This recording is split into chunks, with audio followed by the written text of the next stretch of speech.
Yes, we are live. You are watching an episode of Transparency and Merit. I'm Joe. I don't know, Joe, JP, whatever you want to call me. And No. Brian also. With Brian. What do they call you, Brian? Sometimes Mr. Midnight Movie. Sometimes someone one time called me a fat retard, and it was very hurtful. But Yes. all beyond that now. You're also, what was it, uninformed voter? Uninformed Voter is the last show that we did. This is TV, movies, internet, and reality. And Yes. we're going to go over all of it. I mean, the first thing that we had plays. People would put on plays, and they would go, like, when modern travel came around, they would go from town to town, and these plays did have impact. But I think we'll get into our modern times, which is the movies. Now, the first, from my understanding, movie that kind of told a story from top to bottom was The Great Train Robbery. I believe that was 1903, 1908, and people started to really begin to show this actually in movie theaters. And a lot of movie studios were first movie theaters.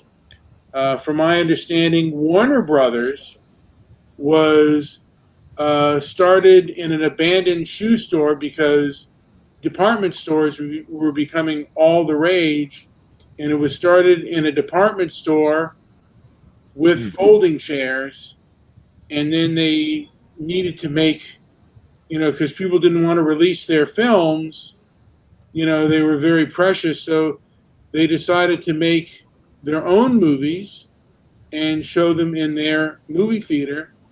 And I think they were either in New Jersey or New York, and then they decided to move to Los Angeles. Funny story, by the way, the movie studios stopped first in Arizona, but it was snowing that day, and they decided to move on. And it rarely snowed in Arizona, but it snowed that day. I forget what city in Arizona it was, but it snowed that day, and they decided to move on.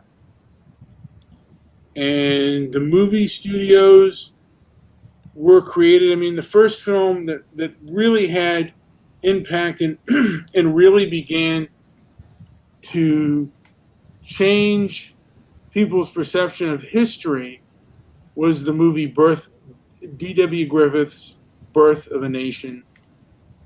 President Woodrow Wilson showed it in the White House and said it was like history with lightning, and kind of said that it was true, and it kind of got a rebirth of the Ku Klux Klan. So movies do have impact, and they do at times impact policy and even people's lives. And then after the movies, they had radio, and they had radio shows like Flash Gordon. What other shows? Amos and Andy, The Shadow. And you had the news, of course. Oh, and the news. And the news was big, and this was becoming, but by 1922, the radio industry was making $60 million a year, and I think even like millions of people had already had them, started to have radios in their homes. It was kind of like, the television craze in the late 1940s and the 1950s. Well, to back up to step two, and when we look at each of these ideas individually, all these methods of sharing reflections of the world, maybe, who knows exactly what it is, but it's important to consider, was cinema, the movies, when you look at the impact that it's had on society as a whole, was it good? Was it bad? Was it therapeutic, medicinal in some ways, or is it just pure poison? And so you could take that idea across, what we cover tonight, like all these different areas. So even with radio, um, sure, people were being highly entertained. They still people resisted, uh, radio, and and got used to it, of course. But it was a separation from what they were used to. But Uh, it was really, Joe. It was really the first time, kind of the electronic age yes, of information.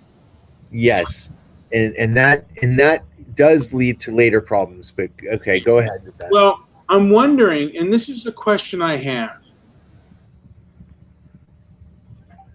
does sometimes information, because informing the masses who maybe don't understand it are in the emotional reaction that it's going to have, because the crash of 1929 and then the subsequent Great Depression did the information age that they had at that time, did that lead maybe to more panic, and did it exacerbate the depression because people wanted things done immediately? Because I heard that we had depressions before the Great Depression, and before we really didn't do that much about it, and it came and it went. But then this depression lasted. Some would say, I mean, there are different people who say it even lasted into World War II. It solved the employment problem, but the economy really didn't get back until, some would say, even 1949, 1950 estimates are. So, yeah. Well, it sure opened the doors for a lot of for a lot of things. Yeah. And, Basically, America was out of money, yeah. and so right, and so this is what we couldn't pay back debts, and that was the first. It started becoming almost insurmountable already by that time. But, but I believe we had gone through things like that in American history in times past. Mm, And I could be wrong, but there was Hoover. One of the first things that Hoover did was he did tariffs, which kind of backfired on him. I mean, and this was a time when America did have much more of a manufacturing base, and they put tariffs on their goods, and it kind of started a bit of a kind of a trade war kind of thing. So, I think that people tried to do something about it. Listed securities, by the way, in 1932, dropped from $89 billion to $15 billion. That's how much of a dramatic shift there was in the overall market. Just to give you an example, some people have a tough time in, of drawing the perspective of, what actually was the Depression. There you go. Yeah, and that's a big thing. But I wonder if our that this it being part of the information age made it worse, exacerbated the problem. Probably, and along with that, it became a very real problem. 24,000 banks. There were 24,000 banks in America at that time. 10,000 of them were crushed, and they were gone as a result of all of this. So, yeah, basically cut the banks in half, almost, and just an amazing, real problem. But how did it get there?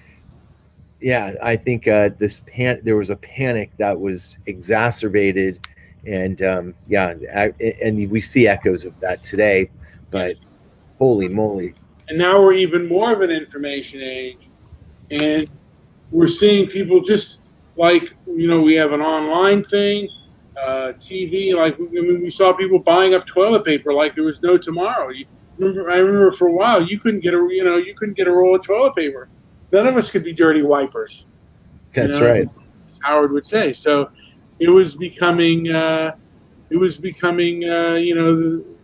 kind of a panic. And the one thing that information does is it makes, at times, people panic. And,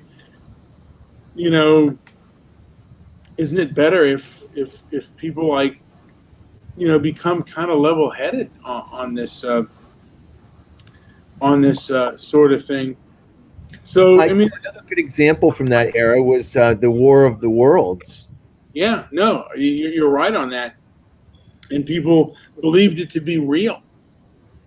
And there are people who believe, like I said, so if they can put up that kind of hoax, it makes you think, are there other hoaxes that they pulled on us and people believe it? Yeah, imagine the data that was pulled out of that whole run. You better believe people were taking notes. Well, certainly, like the information, people, powerful people could say, "Hey, we could fool the people," and there are people who believe that, maybe they went from the War of the Worlds, to other kind of hoaxes that they just they did. They went to they had the alien, the whole alien.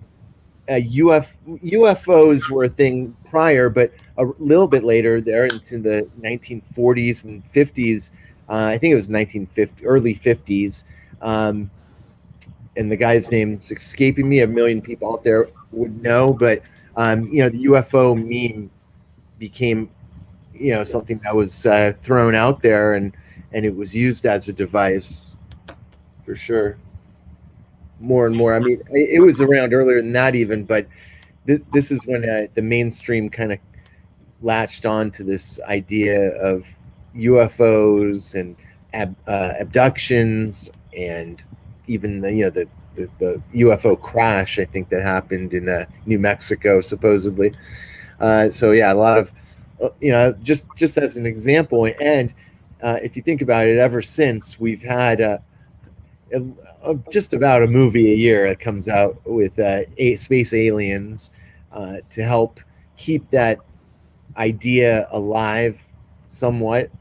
And that's never ended in radio, television, or movies, and the internet. Well, the one thing that the radio show War of the Worlds showed us is how much people can be manipulated through information. And, right now, everybody has at their fingertips, so many people more than ever before have the ability today to put out information. And information can cause panic. But the truth is, every time they suppress something and say it's not true, other people are going to say you're lying and you're making it up. And we'll go into that later. The next thing I think we'll touch on, and then I think we'll do an expanded version on this. This is just going to be kind of a shorter version on this, but with better optics and stuff. But and we're going to go back to the movies and to the cinema. So we get into the 40s, and I mean, if we want to get into the movies of the 30s, they had, or actually even the movie of the 20s. Another film that really influenced a lot of people was the biblical film King of Kings, and it was shown all over the world, and it to places that had never heard of a Bible before. And it was really really popular. And then in the 1930s, during the Depression, the gangster film came around. One of the more popular ones was Public Enemy and Scarface. Public Enemy kind of was in Little Caesar, and then Scarface kind of. Scarface, I think, was the reason why they had the Hays Code and the Catholic institution, the Legion of Decency, and it really kind of shaped things. And then you had a lot of Andy Hardy. People wanted, people either wanted like a gangster film that was kind of rebellious, or they wanted like a musical, like a Busby Berkeley, Fred Astaire, and a lot of escapism. Movies at that time, people were living through really hard times, so they wanted to see things that were really kind of happy-go-lucky. So, the Andy Hardy series, they had picked up stuff from the radio, like the Flash Gordon series. So they'd show, when you went into the movies in the 30s, if you went to a matinee, it was usually a double feature, and you'd see a serial, which was like a Flash Gordon or something of that nature, and then you'd see a couple of cartoons, maybe two serials, and then you'd see one feature, and then the next feature following that, along with. So you were basically you were escaping whatever. Yeah, and you were being transported into this bigger than life arena. These very elaborate films from that era, like, were just very escapist and very, very, very, very light, and maybe not depicting what was really going on in the everyday household. It was kind of like the elites, right? You had all these like Cary Grant and these very bigger than life star actors that people idolized. Oh yeah, and it kind of it kind of, for them, put the edge off the Depression. It was kind of a real escapism. Yes. So films were primarily escapist fare, and they would often sometimes make epic films, but they were always escapism. They weren't that necessarily based on reality, or at least factual I mean, some films were like historically, or they strive to get historically accurate as possible, but films were they were much more escapist fare. I mean, and the biggest one was Gone with the Wind, and that film basically, I mean, that film is not an accurate portrayal of the South. I mean, it was the elitist South, and it told the story through their eyes. And it's still an entertaining film. I mean, the film to me is primarily about a narcissist. And oh, by the way, I have Jamal X. So he says, unfortunately, that's why the simplest explanation for bewildering complex tend to be dead wrong. I don't know what's meant by that, but okay. I think he's referring to Occam's razor, maybe. Okay. Yeah, it would be nice to get some specifics on that, but yeah, go on. And of course, film, the Hays office, along with the Legion of Decency, wanted to make films ultra patriotic and sensible to the times that they were living in. So they didn't cover really any kind of problems that America may or may not be having, and it was centered around the majority culture at the time. And yeah, America was to be to kind of be revered, and it was, you know, America was a great country, and Law and Order was it was a very Judeo-Christian ethic kind of thing, and this kind of thing was up until like the 1950s. And then you did have them, tackling racial disparities, the treatment of Native Americans, and the such. And of course, we had television, and for the longest time, television also primarily tackled things that the sponsors, the sponsors did not want to tackle any issues that were too controversial, so it was kind of bland. I know Rod Serling wanted to do a docudrama, or kind of a bit of a docudrama about Emmett Till, and it got X'd by the sponsors at that time. And then you got the 1960s, which things began to kind of change with cinema, and then also with television. I mean, to me, the Twilight Zone was really kind of a revolutionary TV show, because it did try to get things from other people's perspective and tried to show a more darker aspect of America. And it did it better than a lot of early cinema at that time that tried to tackle it with very low budget.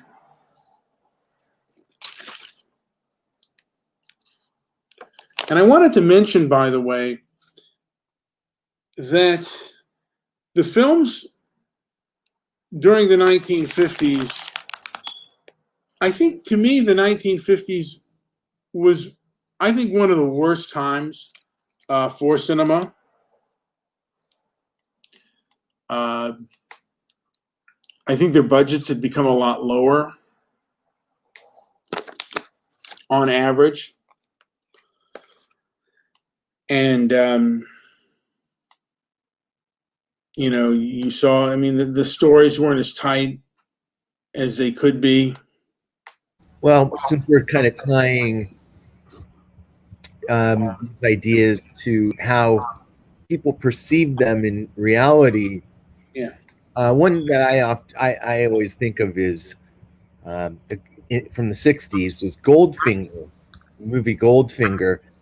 And I think that gave a lot of people the idea, the notion that there was all of the gold that we had was stored in some bank in Fort Knox, right? Yeah, that's true. And I think people's perception from, for a very long time was that is basically how it was done. And it was just like, it's so ridiculous. It was so opposite of reality. Well, I mean, and if you look at family films, I mean, like if you look at the 30s, even the films of the 30s didn't tackle the poverty. The Andy Hardys didn't tackle the poverty of the Depression, which was horrible. And even in the 1950s, you look at Rebel Without a Cause, and I remember my father saying, I looked at Rebel Without a Cause, and I thought all these kids were rich, spoiled kids. And America was far poorer than people tend to think. And there's a lot of, like in the 70s and in the 80s, there was kind of a nostalgia for the 50s. but it was really a nostalgia that was kind of a myth because America poverty was far worse in the 1950s than the media kind of let on. You had people doing farm labor. You had American citizens doing that. I mean, now it's done primarily by the immigrant community, but it was done by both blacks and whites. Did a boatload of farm labor back in the 1950s and 1960s, before the Great Society. Then people stopped. We stopped having kind of a sharecropping and farming system, which we don't necessarily touch on. I mean, like the American cinema didn't really touch on as much.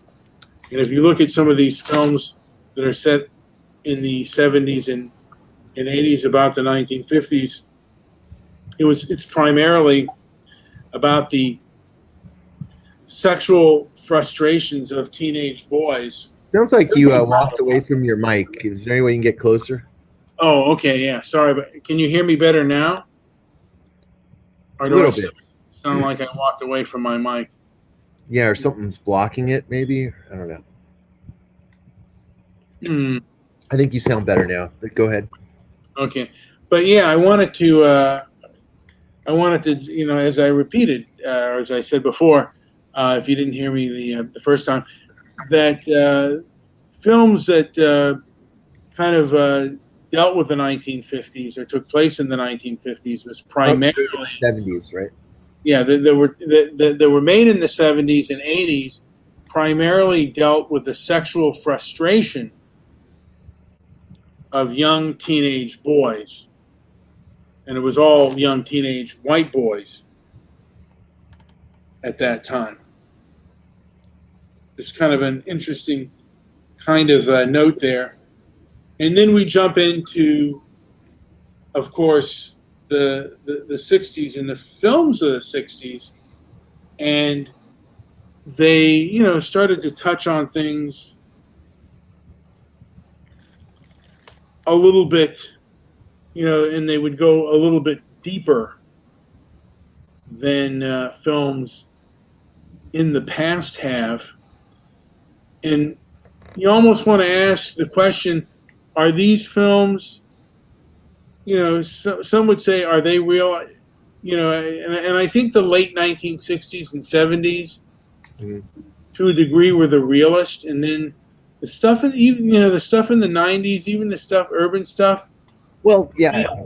There's something that rang kind of phony and melodramatic about it. The stuff in the late 1960s, the films in the late 1960s and early 1970s really kind of rang kind of true for me. Part of that also has to be the decline of just the way we communicate with each other, and how people in those older from the older generation, 60s and 70s, there's a noticeable difference. Something changed starting probably in the 90s up through now, where language has changed a lot. The way people communicate with each other is very different. It doesn't seem it's very hard to find like just the genuine kind of deep conversations of those older times when everybody was thinking a little bit differently, I think.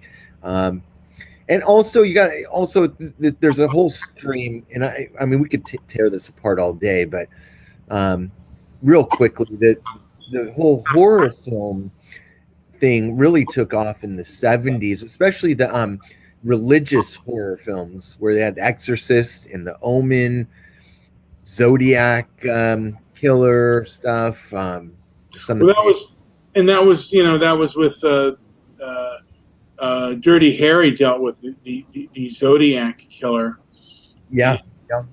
There was horror, also Shining, all those films led up, yeah, and then through the '80s, it just got progressively kind of ridiculous. Not, I mean, but in the '70s, those were very thoughtful, detailed movies. Um, I feel like it got less that as time went on.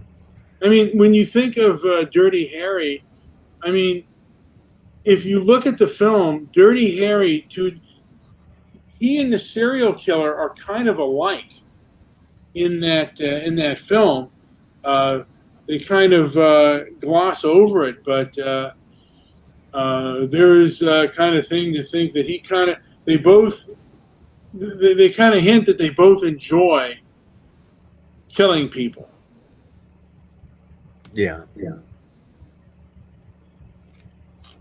And and also that film was kind of a little bit of a conservative renaissance to a degree because a lot of films by then had kind of were message films and felt sorry for the poor, and there was a lot of a lot of criminal justice reform, and then it was kind of coming back to getting tough on crime. As the '90s had criminal justice reform of getting tough on crime, and now we're reversing that again. I mean, things seem to go in cycles, and we don't kind of remember like why we did things in the first place, you know?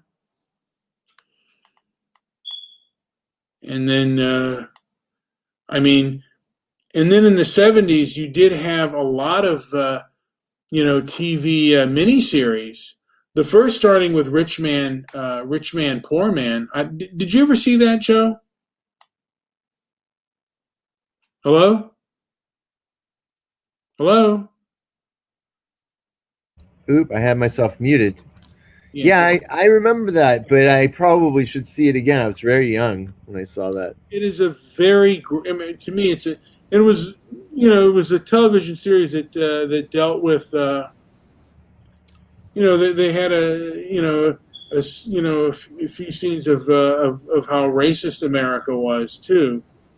The one that captured racism at its zenith and epic was the TV series Roots.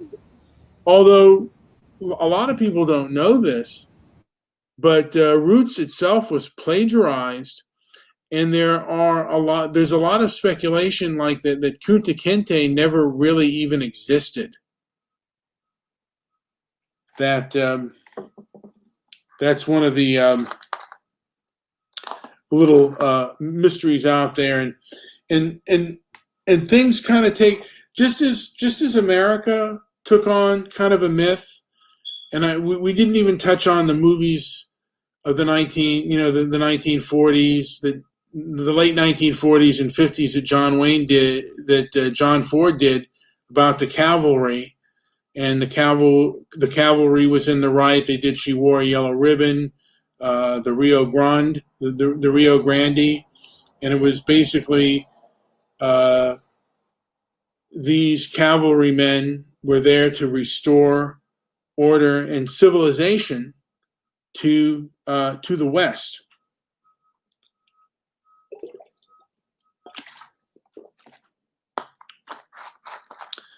And it kind of overlooked, or just it saw the kind of the Native Americans or the Indians as, to a degree, something to be civilized and an impediment to process, and that they were rather hostile to the new inhabitants that were there. And then you come on later, and that whole, the 1960s, the 1970 had the movie Little Big Man. Did you see that film, Joe?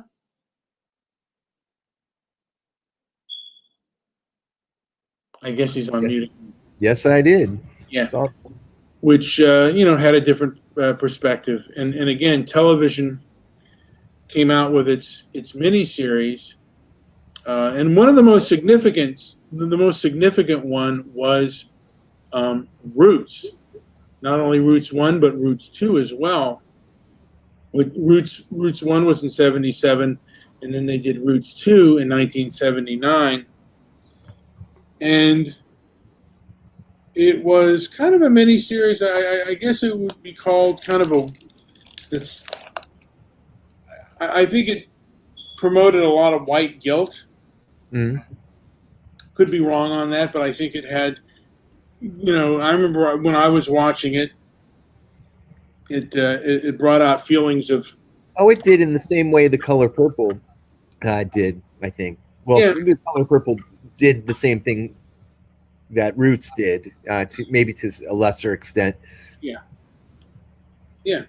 I think And- for Gen Xers, I guess that the people that were young, basically, when that came around, they had an idea. They were given an idea of race.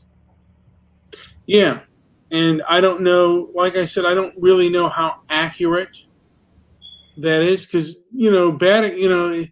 bad experiences are the things that people like.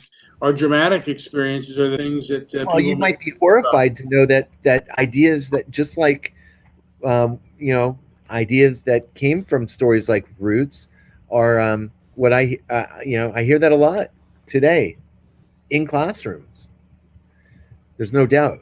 There's a element of white guilt, and there's a lot of I hear it. It's not a made up thing. I've seen it in action, and it's pretty interesting. Yeah. That's part of, I think, why our education system is in the state it's in right now, complete limbo. Anyways, getting back, I went way off topic. So, But but yeah, these things do, and then I'm just gonna say there is a direct connection, to the way that miniseries and The Color Purple and movies and television shows that because Roots was a TV show. it was a TV miniseries, and it went on to people's homes. He's created heavy, real impressions. And it certainly affected the psyche of American people, and maybe perhaps influence policy down the line as well. I mean, let's also, if we go back to the 1960s, a lot of these civil rights marches, they were on television, and that also influenced. I mean, it was the TV age that made the civil rights movement happen, because people were seeing the treatment of blacks and the like, not being able to sit at lunch counters, and they were able to kind of visualize that kind of thing, and it did influence a lot of people. So it is a powerful, the television and the movies and stuff, these are powerful mediums that can influence policy. And then if you want to, I mean, kind of jumping ahead, because the films of the 80s were more escapist, and then in the late 1980s and 1990s, you kind of had a bit of a black renaissance, because we had a black renaissance in the 70s, which was more of a black exploitation film. But with Spike Lee and John Singleton, you had kind of a black renaissance where the films were much more serious and much more, much better made films.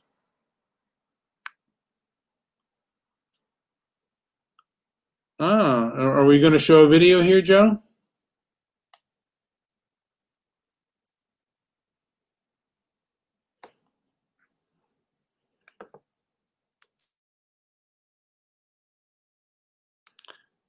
And yeah, so this is I guess this is a film of yeah. So we're just looking at. I like this. I like this little thing that we're showing here, Joe. But they're much better. They're much better made. And I want to get to the beginning of the movie Boys in the Hood. Not in the beginning of the film, the children, they go right up next to posters, campaign posters of Ronald Reagan in his kind of his Reagan hat. And I think one of the kids actually flips off Reagan, and it kind of shows that Reagan, what they believe, and it's popular amongst a lot of liberals and a lot of people on the left, that Reagan hurt the inner city, and that he also brought drugs into the inner city, which I don't necessarily, I don't know, I don't necessarily agree with, but it's a popular a popular belief, or it's a widely held belief. My opinion has always been that drugs are a choice. You choose to use drugs, and you can choose not to use drugs. And I don't think that there was, well, I'll get into that later about our whole drug war. But there was, quite a few. After the movie Boys in the Hood, there were quite a few of these types of urban type of films. The other one being Menace to Society. And the one I liked the best was Boys in the Hood, but even then, I kind of feel that there were things I disagreed with, and then I really disagreed with John Singleton's later film after that, which was Higher Learning, which I thought was a rather leftist. It was really one of the first type of woke movies that they had made out there, and I really dislike that film. And it's and I'm reading here from Jamal X. Among other factors, racial identity matters. African Americans are more likely to believe that the CIA planted crack cocaine in the inner city. And yes, that is true.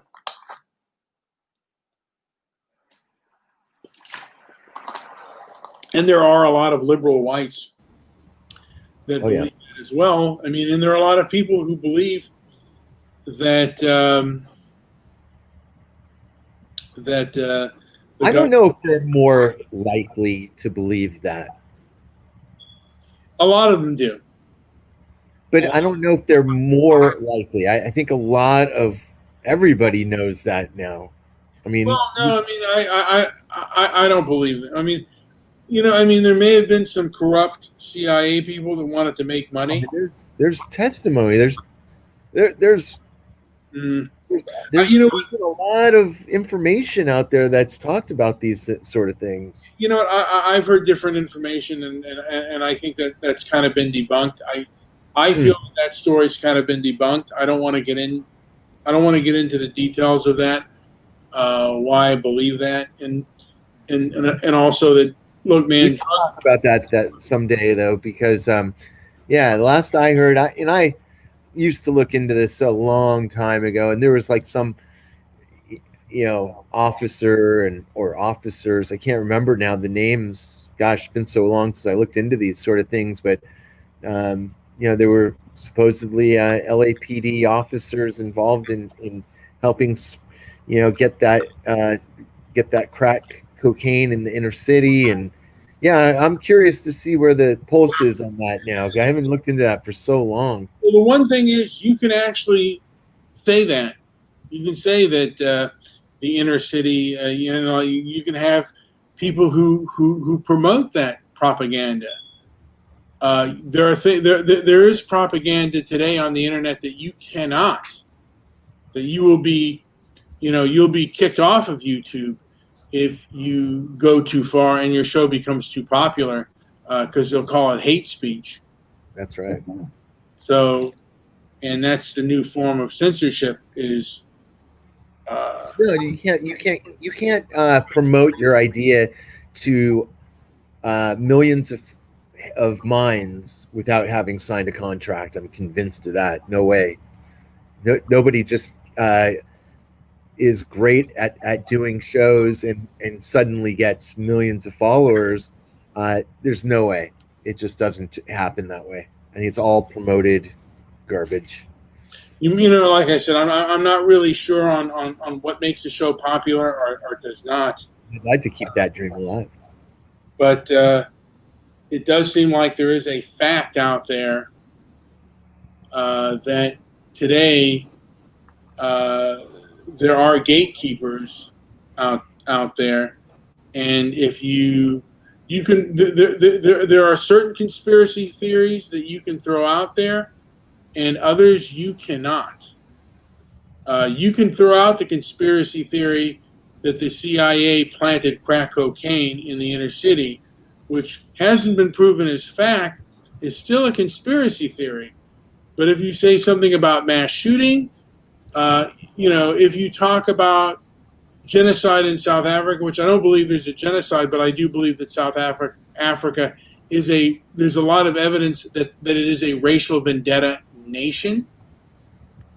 Even if you go on that, I mean, you can't even talk about it that much, and the possibility of you getting punished is there. If you talk about black on white mob violence, you can get punished, and it's not necessarily a conspiracy theory, because there's evidence to prove that. Shit, I mean, 10 years ago, actually, let's see, was it 2006? 13 years ago, you had the Bixby Knowles Halloween hate crime in Long Beach. And the news media hardly didn't cover it at all. So, I mean, it is what it is. But today, there are certain things that individuals are allowed to say, and that today it is controlled by the leftist. The left controls these social media companies, and they control what will be out there. I mean, what the public is allowed to see and what the public is not, and what is healthy for the public to see and what is not healthy, what they deem to be healthy for them to see and what they deem not to be healthy for them to see. And they are kind of our overlords. People in both parties believe. Okay, go on. Yeah, the truth is they both believe in conspiracy theories. Although I wonder what Jamal X, what conspiracy theories are allowed to be talked about publicly and openly? What things are allowed to be talked about publicly and openly?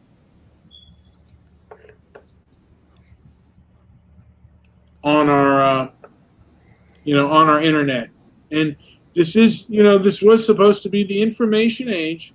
Another area I wanted to get into before we hopped over totally, and again, we could take these ideas apart all day and night, but going back to films, and I did a lot of looking into documentaries, and I think documentary filmmaking is another one of those just a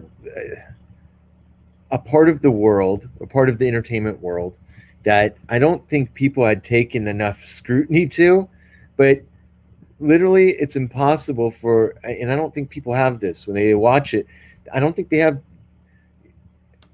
the discernment to admit that there is no director that could create a documentary with pure objectivity. When you break it down, even to what images are used and what's done, not only what you're watching, what's actually been filmed, but then you have to consider everything that's done in post-production, every decision that's made that goes into that documentary.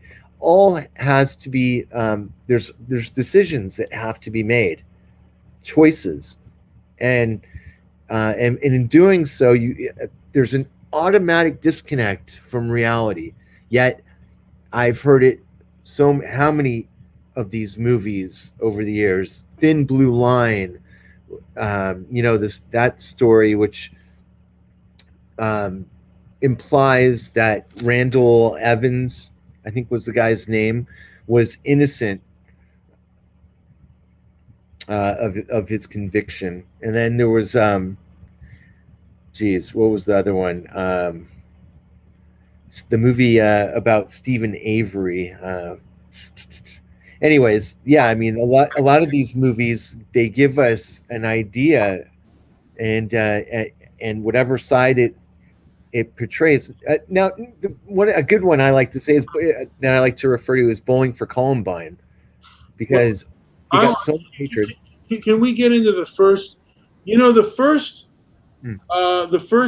film, the first documentary that made Michael Moore famous was Roger and Me, and that film was kind of a farce because the truth is he did. I mean, because the whole film was him trying to find Roger. I forget, Roger Ailes, or who was the guy who was trying to find the guy, the Roger guy, the head of the General Motors guy, and the whole film was him trying to get him on an interview, and in reality, he did interview him, and Roger said to him, like he was saying, how do you feel about people losing their jobs and not having a Christmas and that? And he said, of course, I care about. It makes me feel bad to have people lose their jobs, but I have stockholders and I'm beholden to them. And by the way, I want to say Jamal X said something very interesting. Yeah, he's been going on here. Why don't you start from the beginning of his comments? Yeah, for example, okay, the very beginning. Okay, I'll start. You know what? All right. Well, I don't know, very beginning, but that's old propaganda technique. Whoops. Right here, right. What's up there on the board there? Among other factors, racial identities matter. African Americans are more likely to believe that the CIA planned. Oh, we read that one. Sorry. Okay. People on both sides. Oh, here we go. People. Why does that keep changing? Stop it. People on both the political left and right believe in conspiracies, roughly equality. Okay. Conspiracy theory have an appeal because they offer a sense of reassuring simplicity in a complicated world. For example, to the conspiracists, there are no coincidences. Every turn of bad news must have a sinister decision maker behind it. Now, that doesn't, I'm going to be honest with you, that is much more thoughtful than the Jamal X I've seen on the videos in Portland with the Proud Boys. He seems like a much more myopic person, but this is a much more thoughtful and well, I don't tend to agree with conspiracy theories have an appeal because they offer a sense of reassuring simplicity in a complicated world. But I've been told many times, and I don't consider myself a conspiracy theorist.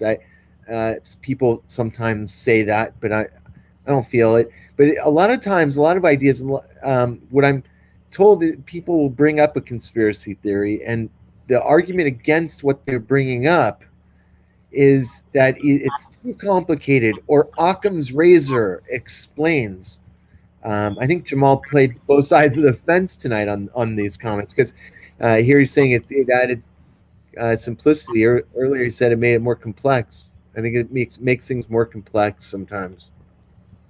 I'd like to think he's right. I don't think in practice it works that way. I think most of the time people are left thinking, scratching their heads, going, "What did you just say?" And no, it didn't. What happened? And they'll give me the official narrative and cite Occam's razor. So there you go. Yeah, and well, like I said, to me, and we'll go into what we believe motivates people. To me, ego motivates people. Right now, there are people that, in my opinion, that run these social media companies, and they believe they know what's right for everyone, just as the Hayes office, the FCC, and other censors in the past thought they knew it was right for public consumption. And I for one, believe that information, good or bad, must be made out. So the first recipe may not be good, but at the end of the day, you don't get the ingredients, the good ingredients, until you start allowing for a free and open internet. Look, Remind me to bring a battery so I could fix that darn fire smoke detector in your house. is it annoying? Was it annoying you? This is like the 8th day. I've gotten used to it. It's kind of like my crickets. Not much I can do. I think and I think the next show we'll do is what motivates human beings and what motivates the rich and the powerful. Well, like I said, I think power corrupts. Absolute power corrupts, absolutely. And I think people do things because they think they're doing what is right. The road to hell is paved often with good intentions, and it sometimes is the worst thing of all. Anything else to add, Joe? Because I think we've covered a lot. I mean, God, we didn't even get to where we thought we would, though. No, we didn't get to. We didn't get to Facebook. We didn't get to MySpace. We didn't get to when the internet. I mean, there's a whole thing on when the internet started to censor. And it was primarily over hate speech, what they considered to be hate speech. And every time an incident happens, particularly if an incident happens that is considered conservative or right wing or a racist incident, that's when they say, "Oh, it's influencing people to do bad things." It's kind of like these are the moral inquisitors, and the bad white supremacy has to be stopped, and that's the main motivation for censorship. And there's so many ideas about what are movies. I've heard it said before: lies in television, truth in movies. Ever since I was told that, I always kind of keep that in mind when I'm not saying that's true or false. I'm saying when I watch either, I kind of always, for some reason, have that quote in my mind. But they both lie. They both lie. They both lie, but I think there's a lot of truth that's given away in movies, and there's a purpose to it. And but there's also misconceptions, and there's lies, heavy lies that are protected through film, TV, radio. We've kind of gone through some of that. A couple of my favorite movies were Wall Street and Awakenings. Not favorite, but I thought were really good movies. Awakenings. And there's ideas in these films, and many like them and unlike them, all kinds of movies, where social programming is a part of the narrative, and it's done in such masterful ways sometimes. You never know it's hitting you, but social programming is a huge idea that I think we could do a whole show on, but it's another perception changer. Go ahead. The film The Matrix. Yes. And then people have the blue pill and the red pill. And For conservatives believe that the left is very blue pill. They're not living in a basis of reality. They're living in their own deluded world, which I kind of believe to be true. It's not much based on intellectualism. It's based on a lot of it's based on emotion and the like. So, but people tend to think that conservatives also do things on feelings as well, and the like. So, Joe, is there anything to add before we end this? We didn't touch on not nearly Well, enough, but this is a subject that we can go on for days.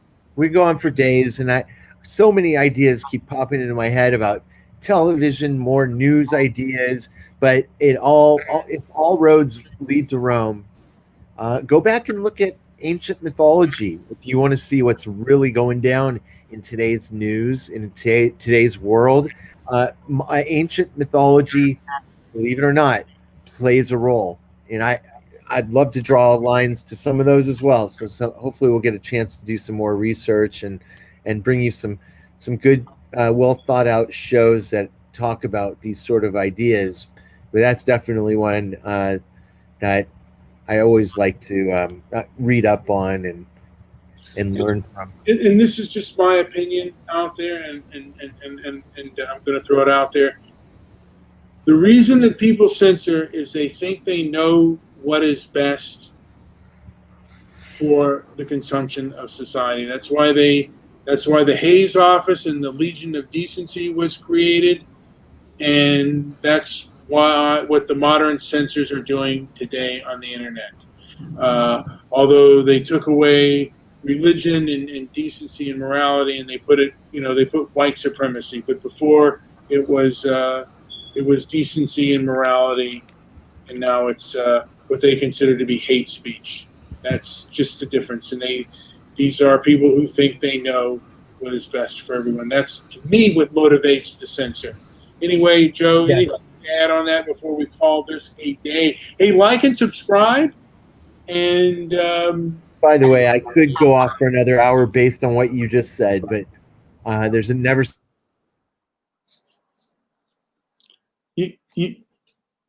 Joe, are you there? Joe? You know what? It looks like Joe has left us. Joe, are you there? It looks like Joe has left us. Hey, guys, like and subscribe, and share the video if you think it's interesting. If you don't, that's fine too. And hey, by the way, if you do a thumbs down, tell me why.